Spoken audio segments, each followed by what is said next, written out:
she said. "I'm tired of pretending I like your family. Don't invite me to Christmas," I replied. "Completely understand." Then I brought my new girlfriend instead. When my sister posted the family photos, her missed calls started coming in. I, 32 male, got the message that ended my 3-year relationship on November 18th. Not in person, not even a phone call. A voice message while I was at work. "Daniel, I need to be honest with you. I'm tired of pretending I like your family. Your mom's passive-aggressive, your dad tells the same boring stories, and your sister acts like she's better than everyone. I don't want to do Christmas with them this year. Actually, I don't want to do any holidays with them anymore. If you want to keep dating, fine, but don't invite me to family stuff." That was Melissa, 29, my girlfriend who I'd been planning to propose to on New Year's Eve. The ring was already in my sock drawer. I listened to that message 3 times in my car during lunch. Each time it hit different. First time, shock. Second time, anger. Third time, clarity. See, my family had done nothing but welcome her. Mom always made her favorite dessert. Dad included her in our fantasy football league. She came in second last year. My sister Jenna treated her like the sister she never had. They went shopping together, got their nails done, the whole thing. But apparently that wasn't enough for Melissa. I texted back, "Completely understand, no problem." She replied instantly, "Really? You're not mad?" Me, "Nope, your choice." Her, "Okay, good. See you tonight? Thai food?" Sure. That night she acted like nothing happened. Chatted about her coworker drama, showed me TikTok's normal girlfriend stuff. Never mentioned the family ultimatum. I played along, but inside, I was done. The next day I made some decisions. 1. Returned the engagement ring. Got most of my money back since it was within their return window. 2. Called my buddy Trevor, who runs a dating app consultation business. Yeah, that's a thing. Told him I needed a profile refresh ASAP. 3. Started apartment hunting. We didn't live together, but I wanted a fresh start. The breakup conversation happened 2 weeks later, right after Thanksgiving, which she skipped, obviously. Told her it wasn't working out. "Wait, what? Is this about the family thing? I thought you understood." "I do understand. You don't like my family. That's a fundamental incompatibility. But we can work through it. Couples don't have to share everything. My family's important to me. You basically called them unbearable. We're done," she cried. Said I was overreacting. That I was choosing them over her. I reminded her that she's the one who issued the ultimatum. Then I left. Here's where it gets interesting. 3 weeks after the breakup, I matched with Amy, 28F, on Bumble. Veterinarian, loves hiking, has a golden retriever named Waffles. We hit it off immediately. Coffee date turned into dinner. Dinner turned into a weekend hike. By mid-December, we were seeing each other regularly. December 20th, Amy mentioned she had no Christmas plans since her family lives overseas. "Want to come to mine?" I asked. Fair warning, it's pretty chaotic. My mom goes overboard with everything. Her face lit up. "Really? You sure it's not too soon?" "Nah, they'll love you. Plus, Mom needs someone new to show off her Christmas cookie collection too." Christmas Eve arrived. Amy showed up at my apartment with homemade brownies for my family and a bottle of wine. She was nervous but excited. Meanwhile, I hadn't heard from Melissa in 3 weeks. Complete radio silence. My family was hosting at their house about an hour away. When we walked in, Mom immediately hugged Amy. Dad shook her hand and started asking about her veterinary practice. Jenna squealed when she saw Waffles. Yes, Amy brought the dog, Mom insisted. The whole day was perfect. Amy helped Mom in the kitchen, listened to Dad's stories, and actually laughed. Played board games with Jenna and her husband. She fit in like she'd always been there. Around 8 p.m., we're all sitting around the fireplace. Amy's curled up next to me. Waffles is passed out by the tree, and Jenna's taking photos for Instagram. Whole family, including Amy, wearing the ridiculous matching Christmas sweaters Mom insists on every year. December 26th, 7 a.m. My phone starts buzzing. And buzzing, and buzzing. 23 missed calls from Melissa. 15 texts ranging from "we need to talk" to "how could you" to "call me now." I ignored them. But then Jenna texted me, Melissa's going psycho in my DMs about the Christmas photos. What should I do?" Turns out Jenna posted the family photos on Instagram that morning. Melissa saw them. Saw Amy wearing the Christmas sweater that used to be hers. Lost her mind. Update 1. So after ignoring Melissa's barrage all morning, she switched tactics. Started calling my mom. Mom called me around noon. Honey, Melissa's called the house 4 times. She's crying, saying you replaced her, that the family was supposed to be hers. Your father had to unplug the landline. Just block her, Mom. Already did. But sweetie, what happened? She seems unhinged. Gave Mom the quick version. Her response, so she rejected our family, you broke up with her, and now she's mad you moved on? The audacity of that girl. Then the text to Amy started. Yeah, Melissa did a deep dive on my Instagram, found Amy's profile, she commented on one of my photos, and started messaging her. Amy screenshot them for me. You're with Daniel?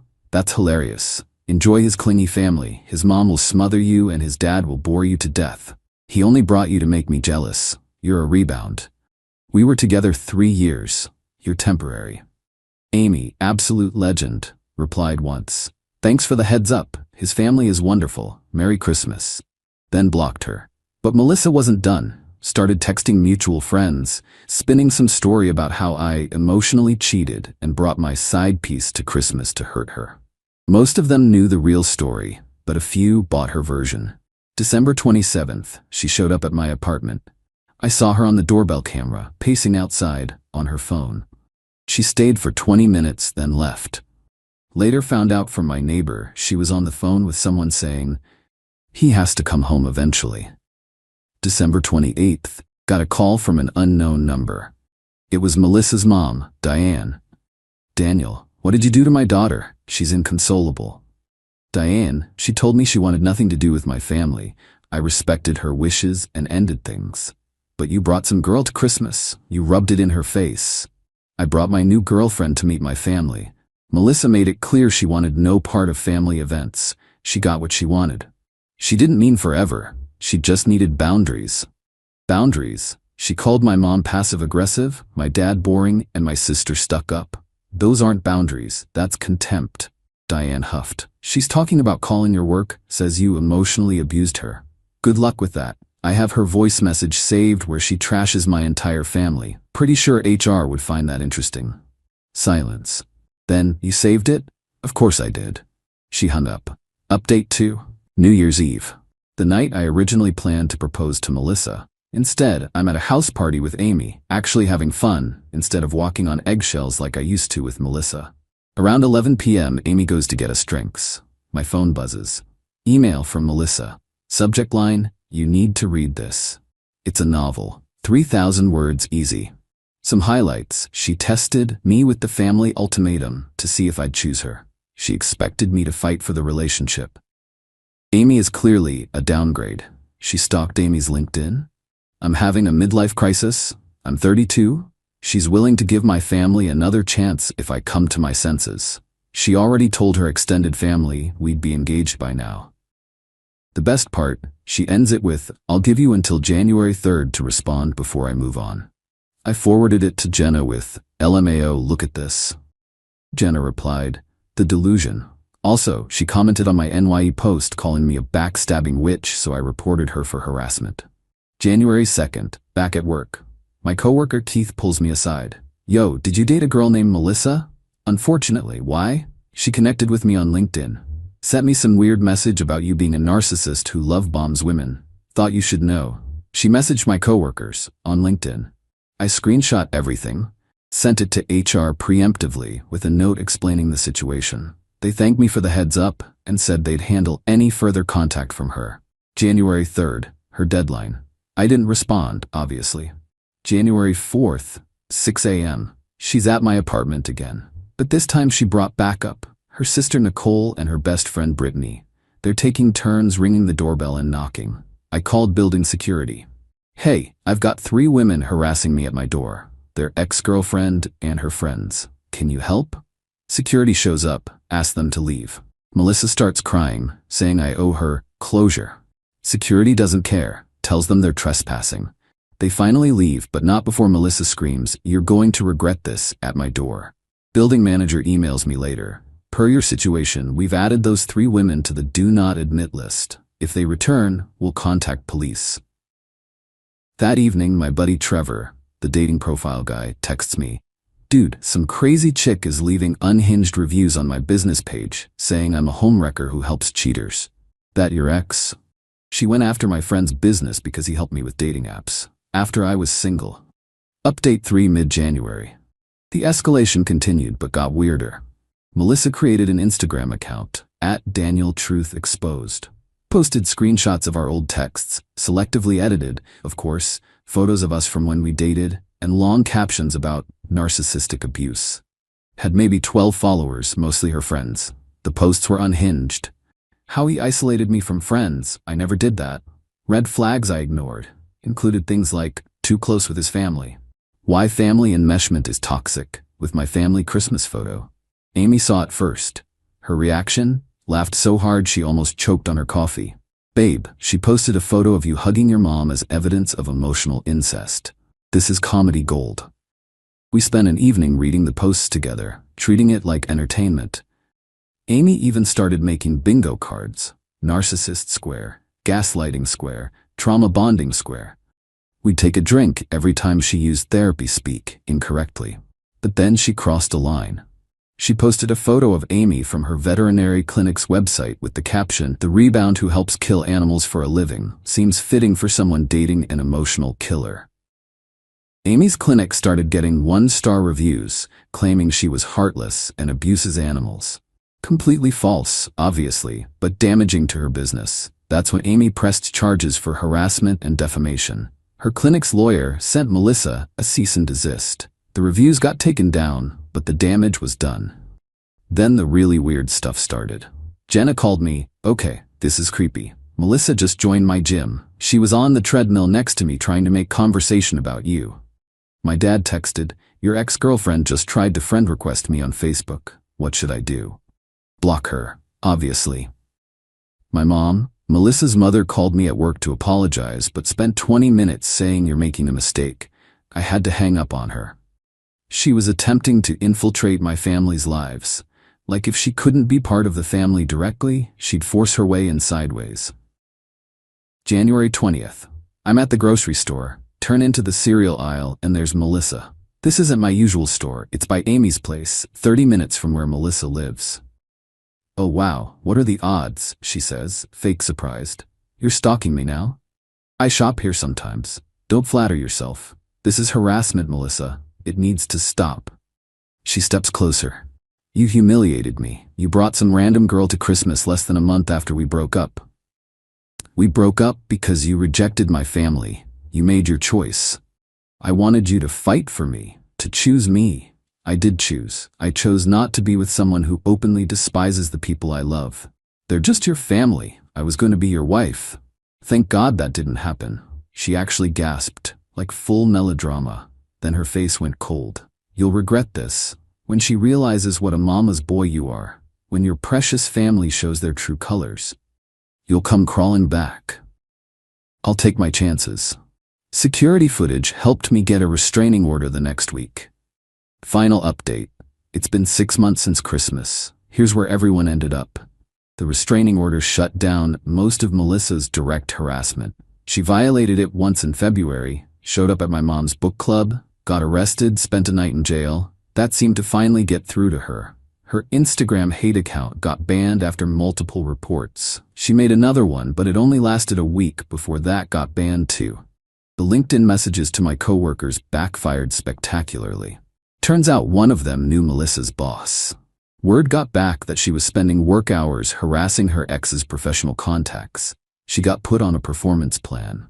Last I heard, she'd quit before they could fire her. Her mom, Diane, reached out once more in March, asking me to drop the restraining order because it was affecting Melissa's job prospects. I politely declined. She called me heartless. I was okay with that. The mutual friends who took her side initially started reaching out with apologies around April. Apparently, Melissa's victim narrative fell apart when she started dating someone new and immediately began complaining about his family too. Pattern recognized. Now the good stuff. Amy and I are still together. She's met my extended family at Easter, survived Mom's birthday party, and even helped Dad rebuild his deck. She sends my mom funny veterinary memes. They text more than we do. Jenna and Amy became legitimate friends. They have a monthly brunch thing that I'm explicitly not invited to. I'm pretty sure they talk about me, but I'm afraid to ask. Plot twist. My mom ran into Diane at the mall in May. Diane apologized for everything. Apparently, Melissa was now dating some guy named Brad and had given his family an ultimatum about their toxic positivity after dating for 2 months. Diane finally realized the problem wasn't my family. The best part? Amy and I were looking at old photos last week, and she found one from Christmas, the one where she's wearing the matching sweater, laughing at one of Dad's stories. You know, she said, I'm really glad your ex showed you who she was before you proposed. I pulled up my phone and showed her the screenshot of Melissa's original voice message, the one where she called my family unbearable. Want to know something funny? I said. This message was the best thing that ever happened to me. Amy read it, shook her head. Her loss. Your family is amazing. Weird but amazing. Yeah, they are. Plus, she grinned, your mom already told me she's knitting me my own Christmas sweater for this year. I'm officially in. That's the thing about ultimatums. When someone makes you choose between them and the people who've loved you your whole life, they're telling you exactly who they are. Melissa thought she was testing my loyalty to her. Instead, she revealed her contempt for the people I care about. She wanted me to fight for her? Nah. I saved my energy for someone who didn't need to be convinced to like my family. Someone who saw their quirks as features, not bugs. Melissa's probably somewhere telling Brad's family why they're problematic.